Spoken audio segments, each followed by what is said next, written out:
dive deeper into this one with Amanda Berman. She's a civil rights attorney and the founder and executive director of the Zioness Movement, which aims to promote and empower Zionism among the progressive left. Amanda, it's good to have you this morning. Thank you so much for having me. Yeah, I know you will be watching intently today. The president of your alma mater, the University of Pennsylvania, will be testifying at today's hearing, along with those from Harvard and MIT. What questions do you want to hear lawmakers ask, and what do you want to hear from these leaders who are in the hot seat? Well, specifically from the president of Penn, I'd like to hear what took so long with some of the statements, as you mentioned, that didn't come with major incidents of anti-Semitism that were happening even before October 7th. I think there should be questions about why it took so long for them to condemn October 7th in the first place. But, in a bigger picture, I think it's really important to understand whether university presidents and administrators are actually taking the time to understand what anti-Semitism is, what anti-Zionism is, what the relationship is between Israel, Zionism, Jewish identity, and the anti-Semitism that Jewish students are experiencing right now. Some of these schools, as you mentioned, have convened different task forces or, have announced that they'll be taking steps to address campus climate issues. At Penn, for example, the task force has convened several times. I'm interested in knowing what it is that they're talking about, what they hope to achieve, how frequently they're meeting, and whether the conversations are fruitful. Yeah. And as we know, the delay in some of these responses has ended up in billionaire donors closing their checkbooks to some of these schools. Amanda, we've covered these violent pro-Palestine protests for 8 weeks now, where some of the most vitriolic anti-Semitic rhetoric has been spoken.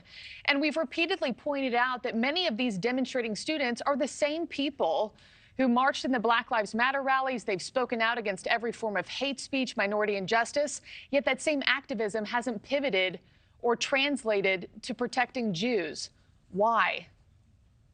Well, I think that's a really important question. And, I think part of the analysis that I hope we'll hear today is why there is such a different standard, why certain policies that university administrators and faculty members apply when it comes to other marginalized communities, they don't apply when it comes to the Jewish community.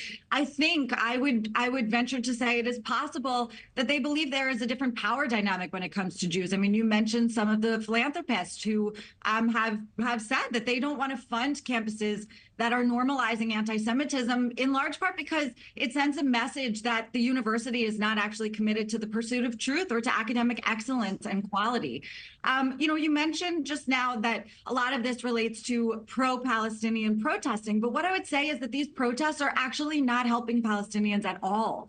And so making sure that administrators and asking them whether they think that allowing hate speech to fester without being challenged, I really want to emphasize that hate speech is protected in America, despite what you might feel frequently on Twitter. Hate speech is quintessentially protected and I believe has to be protected on campuses. But the university administrators themselves also have a First Amendment right. They have an ability to use their voices to condemn that hate speech, to say, this isn't pro-Palestinian. It's not helping Palestinians. It's not advocating for a peaceful solution to this conflict or a peaceful end to this war by, for example, releasing the hostages and having Hamas surrender. It's actually just the marginalization of Jewish voices on campus and the normalization of anti-Semitism on campus. And I think a lot of Jews would probably say the better way to describe some of what we see in some of these protests is pro-Hamas as opposed to pro-Palestinian.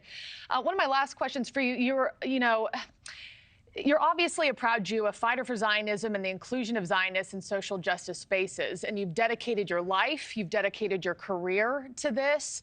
What's your take on the futures of these college kids? A lot of people have come forward to say they should be canceled. You even have some professors at these schools coming out and saying future employers, I should say, don't hire them. What's your take on repercussions that they should or shouldn't face when they leave campus?